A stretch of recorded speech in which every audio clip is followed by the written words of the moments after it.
Esta noche nos acompaña Alejandro Martorell, él es analista político. Alejandro, ¿cómo estás? Buenas noches. ¿Qué tal? Muchas gracias por la invitación.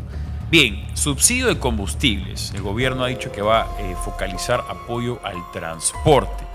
¿Cómo entendemos los subsidios? ¿A favor, en contra, momentáneamente, permanentemente? ¿Qué va a pasar? Mira, podemos utilizar un concepto para empezar a pensar el tema del subsidio, que es el principio de subsidiariedad del Estado. El principio de subsidiariedad del Estado es un concepto que nace de las entrañas del pensamiento social católico, acuñado, o mejor dicho, formulado por primera vez por el sacerdote obispo alemán Emanuel von Ketteler en el siglo XIX, y que junto a Luigi Taparelli son los dos grandes arquitectos intelectuales que sentaron las bases de la doctrina social de la Iglesia. Este concepto de de principio de subsidiariedad del Estado, o el rol subsidiario del Estado, figura en nuestro ordenamiento constitucional, en el artículo 60, para ser más específico. Y esto implica que el Estado tiene que subvencionar, ayudar en la medida de lo posible cuando las exigencias sean totales, absolutas. Brindar temporalmente un subsidio al combustible es necesario porque, vengo por ejemplo de la región de Tacna, hace un par de días hubo un paro de transportes debido al alza de combustibles. Otro de los aspectos que podrían ser debatidos por los ministros y por los diputados es el impuesto selectivo al consumo, que grava los combustibles, digamos, reduciendo parcial o totalmente, pero reduciendo, vamos a decir, de manera significativa el impuesto selectivo al consumo, que hoy grava y afecta de manera significativa a todos, porque prácticamente todo está gravado el combustible siempre está gravado con el selectivo al consumo. Se puede aliviar, al menos temporalmente. Ahora, Keiko efectivamente ha dicho que ese es un subsidio temporal, sí, basado en el conflicto que hay en el Medio Oriente, pero la longitud o extensión de ese conflicto es ajeno a nosotros. Claro. Puede demorar una semana, un mes, un año. Entonces, sí. ¿es prudente que ofrezca un subsidio de 15-20% sin saber hasta cuándo será? Es prudente porque se supone que el fujimorismo forma parte del bloque de la derecha que pretende reducir cargas a los ciudadanos. No olvidemos que hay una vieja expresión de una vieja encíclica del Papa León XIII que dice que el poder político ha sido constituido para utilidad de los gobernados. Esto es, para mejorar las condiciones de los ciudadanos, para mejorar las condiciones de los ciudadanos, reitero, no para aumentar facilidades, no para disminuirlas. Y reducir cargas tributarias, en este caso un impuesto selectivo al consumo, o subsidiar el combustible, va a ser algo que va a aliviar a las personas. Claro, pero si estamos hablando, por ejemplo, ella misma ha dicho: quiero reducir el gasto, quiero reducir la burocracia. Claro. Está ya ofreciendo, está proponiendo alternativas que van a generar un gasto indefinido, porque no sabemos hasta cuándo va a darse este conflicto y que si pasado mañana va a haber otro. O sea, ya abrió la puerta de, oye, cuando alguien se queje, subsidio va a haber. Sí, ese es uno de los peligros también del fujimorismo. Yo también desde el populismo, ¿no? Claro que es populismo puro. El populismo es la aplicación de medidas políticas y económicas irresponsables, especialmente económicas. Pero veremos qué ocurre con el subsidio, si es temporal, si es definitivo, o directamente si se reduce el impuesto selectivo al consumo, que sería, creo yo, bastante favorable para todos. ¿Por qué? Porque se reduce el precio del combustible. Pero el impuesto selectivo al consumo... Específicamente para el combustible. Para el combustible, no solamente. Sí, claro. ¿En el resto? Bueno, el tema de las cervezas, en el tema de los cigarrillos también, pero eso tiene que debatirse en el Congreso de la República y en el Ministerio de Economía y Finanzas también. Pero yo estoy a favor de que se reduzca el impuesto selectivo al consumo. Me parece que dentro de la recaudación tributaria nacional, el 54% representa el impuesto general a las ventas. Otro porcentaje, el impuesto a la renta, y otro porcentaje menor, creo que el 12%, el impuesto selectivo al consumo. Hay otro porcentaje que es el ad valorem, que es en general por recaudación tributaria aduanera. Yo me dedico al comercio exterior, trabajo en una agencia de aduana, de modo que conozco al menos ese tema. Bien, otro tema que ha sido también relevante ha sido la composición de la Comisión de Ética y el primer caso, que será el señor Julián Pérez Malqui, ¿no? Este señor que presuntamente le habría pegado a su expareja o pareja hasta el momento del golpe, no lo sé con precisión, sí. Pero vemos ya que no tienen ni un mes de instalados y ya tienen trabajo en materia de ética. Sí, bueno, en general, por eso la imagen del Congreso de la República está tan deteriorada, porque para una inmensa mayoría popular el Congreso de la República es prácticamente un desierto de la inteligencia, un lugar de inmundicia moral, el origen de donde proceden todos los errores, la fuente emponzoñada de donde proceden todos los errores sociales, y digamos que el Congreso, en vez de representar verdaderamente al pueblo con dignidad, con personas que tengan una profunda vocación de servicio, que estén verdaderamente preparadas para afrontar y ejercer dignamente el cargo congresal. Por el contrario, hay muchas personas, y lo vemos desde el inicio, muchas personas que no están preparadas y no tienen esa capacidad moral para ser... Hay algo que sabemos ya desde la primera mitad del siglo XIX, y en el Perú en concreto, que el Congreso de la República es el primer poder del Estado. Esta es una teoría que inicia con Francisco de Paula González Vigil en ese famoso discurso que da en 1832 contra el presidente de la República, Agustín Gamarra. Dice, nosotros los diputados, bueno, él era diputado, pero nosotros los congresistas somos el primer poder del Estado y tienen que ejercer con dignidad el cargo congresal. ¿Pero esa es una autopercepción o está estipulado por ley? ¿Qué cosa? Que son el primer poder del Estado. No, es una teoría política. Ah, ok. Sí, es una teoría política, claro. Ahora, lo que tú has dicho es interesante y nos pone en esta discusión de huevo-gallina, ¿no? ¿Quién tiene responsabilidad acá? Ajá. El partido, los electores, los candidatos, porque tenemos a este señor Malqui, tenemos a otros personajes también. Maraví, César Tito Rojas. Claro, tenemos a Perro, Gato y Pericote, que no son de gusto para nosotros, pero sí han sido de gusto para otros. Entonces, sí. ¿Cuál es el problema? Ese perro y gato y pericote hace referencia a San Martín de Porres. Bueno, ¿quién sería San Martín de Porres? Nosotros, los electores, claro, que ponemos en el Congreso a perro, gato y pericote, con la única diferencia es que nosotros hacemos juicios morales, los animales no, y a pesar de hacer juicios morales elegimos a los peores. Obviamente, pero a veces elegimos, y también es no un error, pero también es una generalización, porque no es que los peruanos elegimos a los mismos, sino estamos separándonos por diferentes tipos de índole o capacidad para elegir, ¿no? Sí, bueno, lo que planteaba la congresista Hildebrand en un discurso bastante interesante que él dio en el Congreso de la República ante alumnos de una universidad, que es que el problema principal radica en los partidos políticos que no hacen los filtros y los estudios necesarios para escoger a aquellas personas que pretendan representar luego en el Congreso de la República obteniendo un cargo público. Pero la responsabilidad original, vamos a decir, el fundamento de la responsabilidad se encuentra en la ciudadanía, en nosotros, en los electores. El principio de generación espontánea es una teoría refutada en la ciencia biológica, pero que en la política también tiene que ser refutada. ¿Qué quiere decir esto? Que las cosas surgen espontáneamente.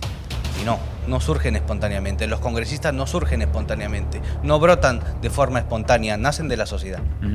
De modo tal que tenemos también nosotros que encontrar responsabilidad, porque los congresistas actuales han nacido, han crecido, han vivido, se han desarrollado en una sociedad determinada, han adquirido los vicios y las virtudes en una sociedad determinada, y por consiguiente nosotros también tenemos que encontrar responsabilidad.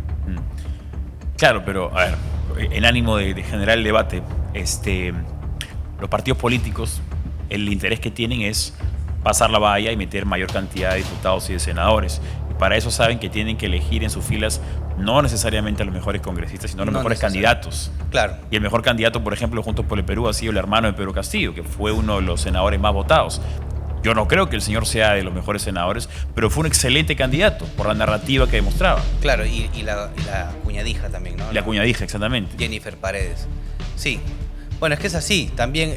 ¿Cómo le dice al partido político? Oye, no elijas al mejor candidato, elija al mejor congresista. No se puede porque. A menos que haya filtros específicos. Claro, a menos que haya filtros específicos. Mayores, no solamente. O a menos también que exista, digamos, una ley que sea de carácter obligatorio para que aquellos que pretendan ser escogidos representantes del Congreso de la República lleven estudios. Lleven estudios de cómo funciona, por ejemplo, la organización interna del Congreso de la República, que conozcan por lo menos los principios constitucionales, que conozcan los fundamentos de la democracia representativa. Digamos, eso sería interesante, pero hay que encontrar el error también en los partidos políticos, ¿no? Que como dices bien, en vez de escoger a los mejores, escogen a los que hay, a los que están. Claro, además de eso sumamos el hecho de que hay un desprecio programático creciente hacia la política en general. Entonces sí, uno dice, ¿para qué querría meterme en la política si me van a despedazar como a ese? Mejor me quedo en mi casa ganando mi sueldito equivalente o hasta incluso puede ser mayor en el sector privado, me ahorro el problema, mi familia es más feliz. ¿Para qué? Es un error sumamente grave, para seguir tu línea de razonamiento, es un error sumamente grave suponer que la política es intrascendente. Es decir, aquellos que formulan la idea o que sostienen la idea de que la política es insignificante, que no sirve para absolutamente nada, están no equivocados, vamos a ser aún más solemnes, gravemente equivocados, porque la política está presente en gran parte de la actividad humana. Es la política, pensemos en lo siguiente, es la política la que genera las leyes para, por ejemplo, regular el comercio. Es la política de donde nacen las leyes para combatir el crimen organizado, la currícula educativa, la posición de los estados ante la comunidad internacional. Es la política la que se encarga de fijar las leyes que regularán la minería, la pesca, la agricultura. Es decir, la política está presente en gran parte de la actividad humana y tenemos que ser conscientes de eso primero.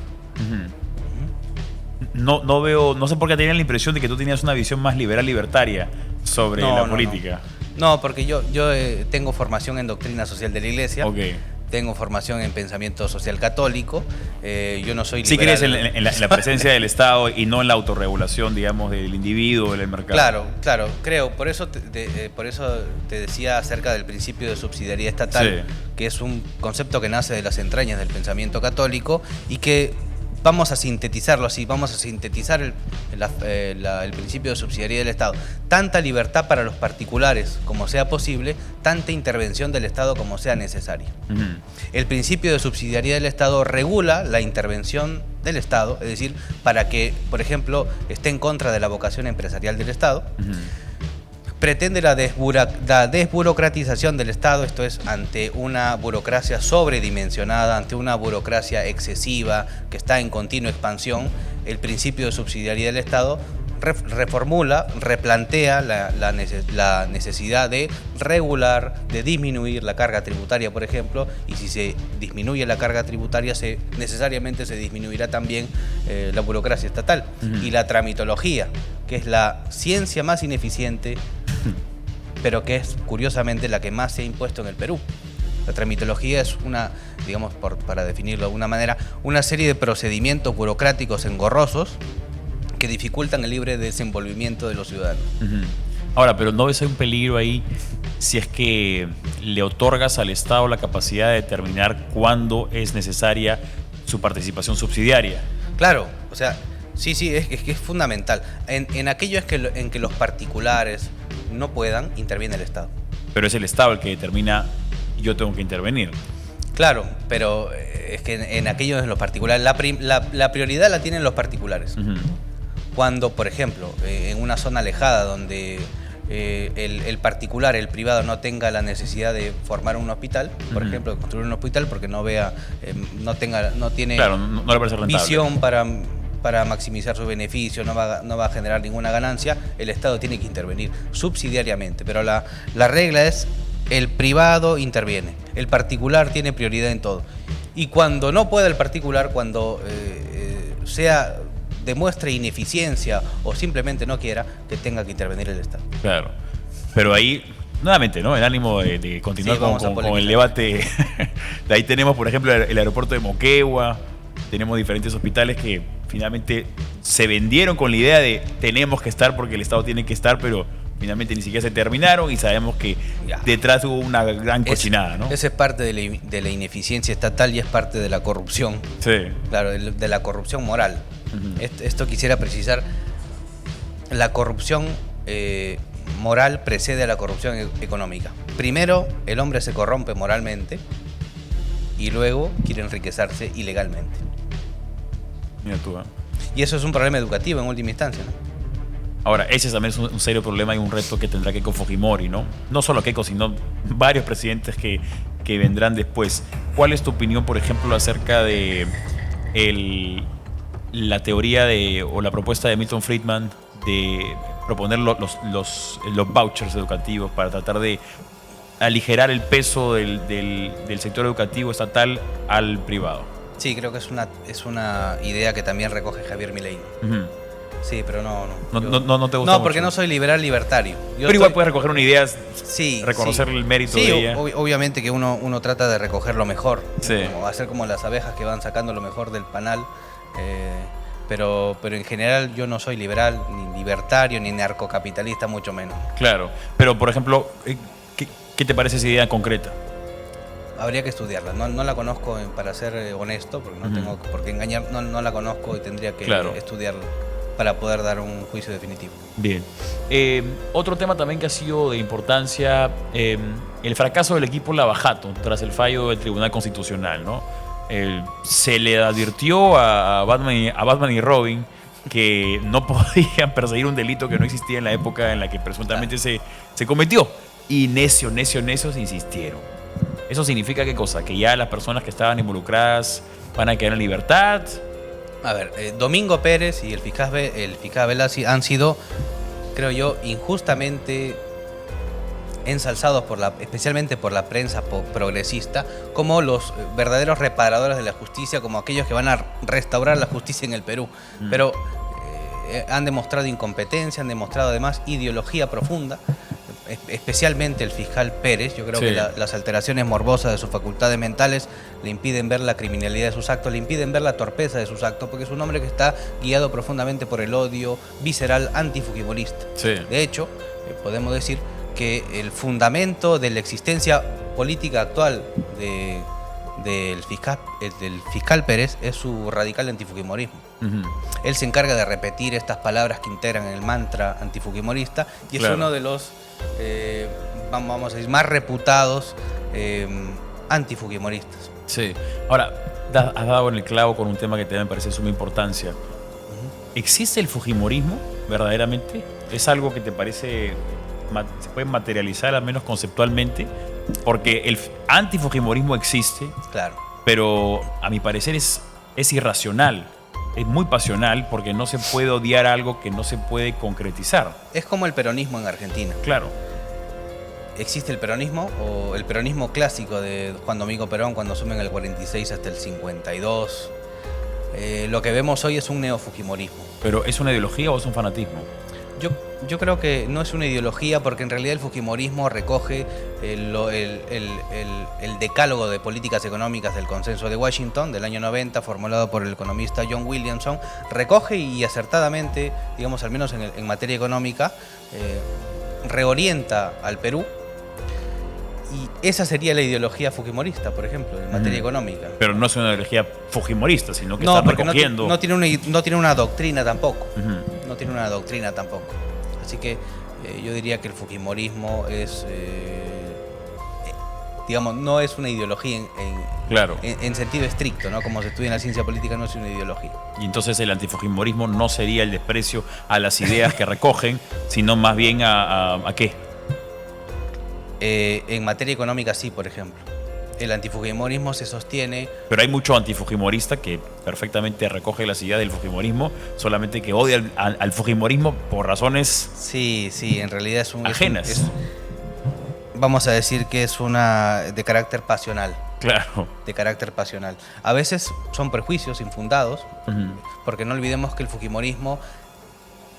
La prensa, en general la prensa progresista, ¿no? Los que han fundamentado su existencia periodística y política en el antifujimorismo, digamos, han hecho un trabajo de varios años y varias décadas de considerar que el fujimorismo prácticamente son operadores del maligno. Uh-huh. Sí, que los fujimoristas son abiertamente luciferinos.